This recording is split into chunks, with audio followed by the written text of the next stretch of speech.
एक छोटी सी वीडियो ये होने वाली है जिसमें हम बात करेंगे एसएससी में इस टाइम पे केवल और केवल एक ही एक काफ़ी ट्रेंडिंग टॉपिक है, वो है नया वेंडर कौन सा होने वाला है, देन उसके बाद क्या चेंजेस हमको देखने को मिलेंगे।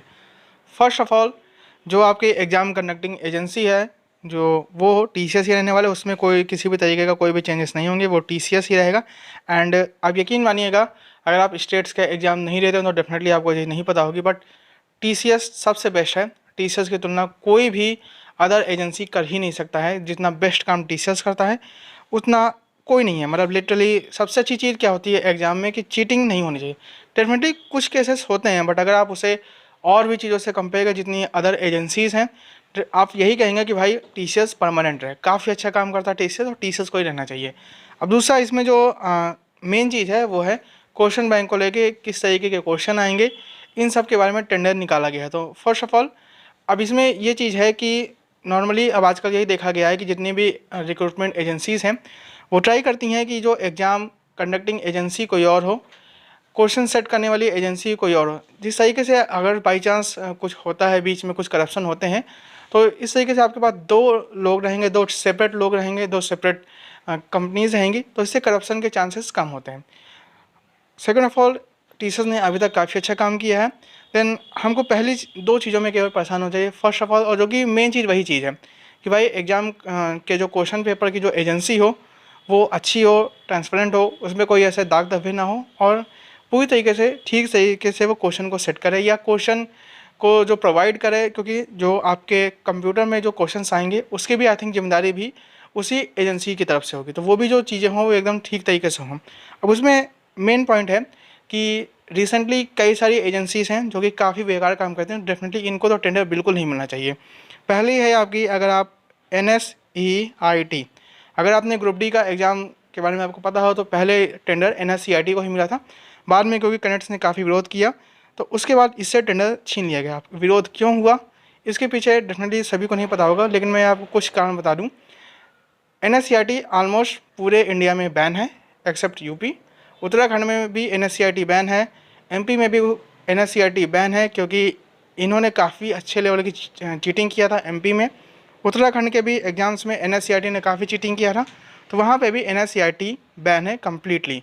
यूपी में इन्होंने UPSI का पिछला वाला एग्ज़ाम लिया था और UPSI का इस बार का एग्ज़ाम हुआ था, UPSI 2021। अगर आपको जानना है ये किस तरीके से हुआ था या इसमें कुछ आरोप लगे थे या नहीं, तो आप यूट्यूब में सर्च करिएगा, आपको इसका आंसर मिल जाएगा। तो NSEIT एक काफ़ी, आप कह सकते हैं कि अच्छी एजेंसी नहीं है, इसके ऊपर काफ़ी सारे दाग धब्बे लगे हैं। देन एक ये कोई ऐसी चीज़ नहीं है कि भाई किसी ने एक बार कुछ गलत किया देन दोबारा वो ठीक हो जाएगा। इनको अगर मौका मिल गया तो पूरी तरीके से फिर आप समझ लीजिएगा, फिर मेहनत की आपकी कोई वैल्यू बचेगी नहीं। तो ऐसी एजेंसीज़ को नहीं मिलनी चाहिए। एक हो गई आपकी NSEIT, दूसरी रिसेंट एक और मैं आपको एग्जांपल दूं तो NTA को टेंडर मिला था इलाहाबाद हाई कोर्ट के कुछ एग्ज़ाम्स को कराने के लिए। देन उन्होंने क्या होता है कि जो मेन एजेंसी होती है वो फिर किसी और को टेंडर दे देती है एग्ज़ाम कराने के लिए, तो उन्होंने एपटेक कंपनी कोई है उसको दिया टेंडर। तो उसमें भी काफ़ी लोगों ने आरोप लगाए हैं, क्योंकि ऑब्वियसली अभी ये चीज़ें प्रूफ नहीं हुई तो वो केवल अभी तक केवल एक आरोप ही है। फिर उसके बाद लेजेंडरी SSC में 2017 तक का महान वेंडर हमारा सीफी। अब ऑब्वियसली शायद ही किसी को पता होगा, बट सीफी काफ़ी ज़्यादा आप कह सकते हैं कि हद मचा दिया था, तो काफ़ी बेकार वेंडर था सीफी। तो ऐसी किसी एजेंसी को टेंडर बिल्कुल नहीं मिलना चाहिए, ना ही ऐसी कोई एजेंसी एग्ज़ाम के क्वेश्चन सेट करनी चाहिए, क्योंकि ऐसी एजेंसीज कोई ना कोई लूप होल ढूंढ के कुछ ना कुछ करेंगे ही, और डेफिनेटली होगा। देन और अगर आपको ये लगता है कि भाई ये सब होने पे टीचर्स करेंगे या कुछ ऐसा कुछ हो जाएगा री एग्ज़ाम में, मतलब सडनली जो है अगर कोई चीटिंग होती है तो कुछ होगा, कुछ नहीं होता है। ये बात मैं अभी आपको बता दूं, ना कोई टीचर आपको इसमें साथ देगा। वो कुछ हो सकता है स्टार्टिंग में चिल्लाए, बाद में वही टीचर उन्हीं जो बंदे सेलेक्ट होंगे उन्हीं के साथ बैठ के इंटरव्यू लेंगे। तो डेफिनेटली ऐसी एजेंसीज़ को बिल्कुल भी किसी भी कीमत में टेंडर नहीं मिलना चाहिए। अब हम बात करते हैं भाई कुछ एजेंसी अगर हो सकता है किसी को ऐसे मिले जो भी बिल्कुल जेन्यून हो और कोई भी ऐसे चीटिंग के केस हमको देखने को ऐसा कुछ ना देखने को मिले, तो उस केस में क्या हो सकता है। तो उस केस में देखिए, फर्स्ट ऑफ ऑल 2017 से 2018 में काफ़ी चेंजेस देखने को मिले, बट अगर आप देखेंगे 2017 के भी पेपर को 2018 को भी, तो इतना कुछ मेजर चेंज नहीं देखने को मिला। डेफिनेटली जो टीचर्स कुछ करते थे वो बात दूसरी थी, लेकिन थोड़े बहुत चेंज करते हैं, तो बेस है वो हमेशा वैसा ही रहता है। एंड एक चीज़ मैं आपको और बता दूं कि जब कोई चीज़ पहली बार होती है, मैंने 2022 में भी बोला था कि जो चीज़ अगर पहली बार होती है वो सबसे ईजी होती है, सबसे अच्छी होती है। तो अगर जो भी चेंजेस होंगे, फर्स्ट ऑफ ऑल कुछ लोग हमारे कैट आ जाएगा, ठीक है, कैट के वैसे भी कुछ क्वेश्चन हमको देखने को मिलते हैं। सीजल 22 में भी एक गोले वाला राउंड फिगर का, तो इतनी कोई बड़ी चीज़ नहीं होती, एक दो क्वेश्चन आ जाते हैं। तो या तो अगर आपको नहीं पढ़ा तो आप उनको स्किप कर सकते हैं, इतना कुछ कैट का नहीं आएगा। दूसरा कि भाई बैंक आ जाएगा, बैंक ऑलरेडी आ ही चुका है।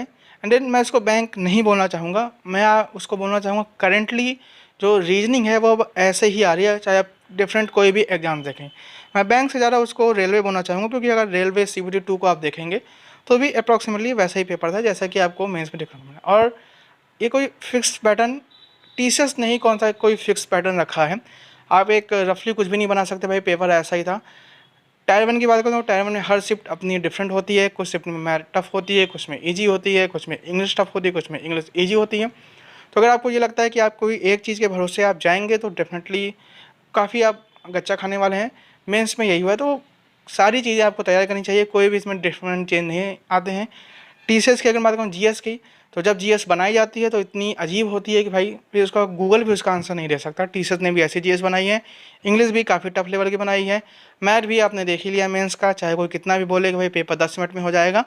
पेपर को देखना आसान होता है, अभी घर में बैठ कर लगाना करना मुश्किल होता है। ये आरबीआई के सर्वे में भी आप देख सकते हैं भाई कितने लोगों के हैं जिनके 90 आउट ऑफ 90 हैं। तो बिल्कुल भी आप उसमें मत परेशान होइएगा कि भाई पेपर में क्या चेंजेस होंगे। उससे पहले आपके सीपीओ के पेपर, सीएसएल के पेपर, एमटीएस सब हो चुके होंगे, तो रफली आपको आइडिया मिल जाएगा। मेन चीज़ आपको जो परेशान होना चाहिए, देन जो मेन चीज़ यही होनी चाहिए आपको कि किसी भी ऐसी एजेंसी को टेंडर नहीं मिले जो जिसके ऊपर दाग धब्बे लगे हों, या जिसने जो कि चीटिंग में उसके एलिगेशन भी लगे हों, क्योंकि ऑब्वियसली बहुत सारी चीज़ें प्रूफ नहीं हो पाती। क्योंकि अगर ऐसी एजेंसी को टेंडर मिला तो भी आप मान लीजिएगा कि भाई एवरेज मेहनत करने वालों को कुछ नहीं होने वाला है, मतलब मेहनत की आप समझ लीजिएगा। अभी ये चीज़ हो सकता है कि आपको लग रही हो, और भगवान ना करे ऐसी किसी एजेंसी को टेंडर में मिले, और क्योंकि बाद में फिर बड़ी समस्या होती है। देन एंड एंड देखिए कुछ होता वैसे भी नहीं है। बाकी have a nice day, and हम प्रे करते हैं भाई कोई भी ऐसी एजेंसी को टेंडर ना मिले जिसके ऊपर कोई भी एलिगेशन लगे हो। Have a nice day.